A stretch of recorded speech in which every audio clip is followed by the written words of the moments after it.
What plant grows year-round, can be stored just about year-round, is about the easiest thing in the world to grow. Every part of it is edible, and it will even grow in gravel. The humble turnip.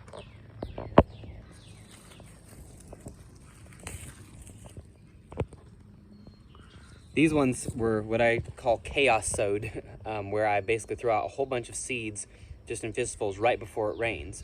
And I do that with turnips all over the property because they're essentially a cover crop as well as the easiest food in the world to grow. Here's another one growing straight in our parking lot here.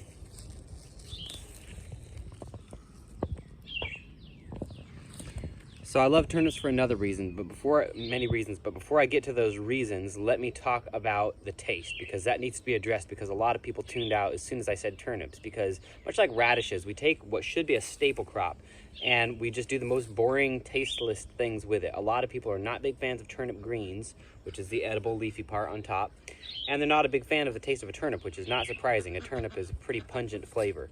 But that's just a lack of imagination, a lack of cooking. And there are a number of things you can do to make it more palatable. What we like to do is roast radishes and turnips on a cookie sheet. We'll throw garlic and salt on them, roast them on a cookie sheet in the oven, flip them once in a bunch of olive oil or some butter. That's absolutely delicious. We fry them into everything. All of our breakfasts are about probably half potato, half turnips and radishes. Soups, stews, chilies, everything. They just kind of disappear into the flavor. They add a really good flavor, and they disappear into the other flavors, and so they don't have that strong turnipy taste for those who are turned off by it. So that being said, you can eat these things year round. So they are actually essentially almost a year-round crop. While they're a cool weather crop, and you can start them before the first frost date, and you can be eating the microgreens right away. So you can be eating in March, you can be eating on these things in this climate.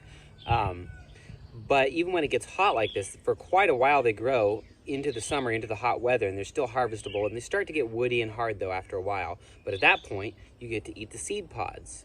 It's almost like a little spicy pea, but with still a turnipy taste. And everything I'm saying about turnips pretty much applies to radishes too. And so it's an incredible food that's growing virtually year round. And then when you get to the coldest part of the winter, you can leave it in the ground and continue to eat off it well past the frost date. So there's really a lot of months out of the year that you can be eating on turnips, and they're so easy to grow.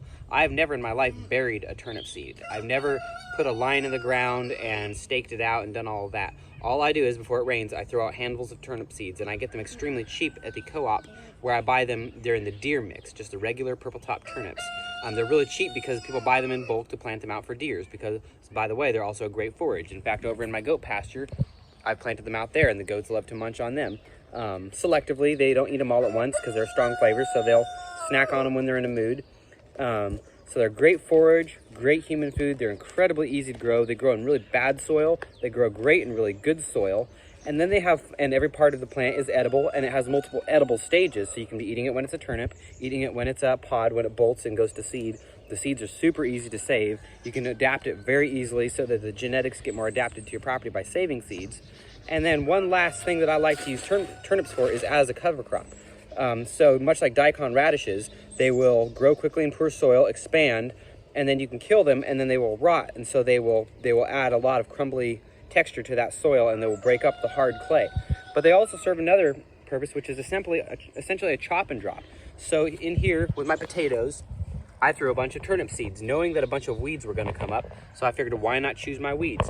Now I have a crop of turnip greens, and if I can't get to them, which I can't, there's too many turnip greens here, I simply am pulling them and layering them around the potatoes, which gives more mulch, more area for those potatoes will actually grow up into these mulch layers now. So these turnips are just a chop and drop plant, but look what's beneath them, no weeds. So instead of dealing with blackberries and fighting my way through thorns or really hard to pull things, I'm just pulling turnips, and I can either use them or not use them. So incredible cover crop, incredible human food, great survival crop. Just about the easiest thing in the world to grow. So if you don't like turnips, you got to find a way to like turnips, because they will get you through hard times and good times. There's a reason they're a staple in the South. Another word about cooking: if you're not a big fan of turnip greens, you can take those greens, chop them up, and fry them in things. When I fry them up in a dish, I'm often throwing them in the cast iron pan with butter, oil, salt, that kind of stuff, and other spices, and they become crunchy. They get a good texture. A lot of that pungent flavor goes away. And they're much more palatable. So it's a million ways to cook them and a million ways to grow them. Everybody should be growing some turnips. So go get you some turnip seeds. We're a little bit late in the year right now for planting them, but that time will come back around, late summer, early fall. You still have time for a whole nother crop. They also store well in a root cellar. So I will quit fangirling about turnips and let you get back to your day. But plant some turnips, y'all. In the meantime, stay safe, be well, and happy homesteading.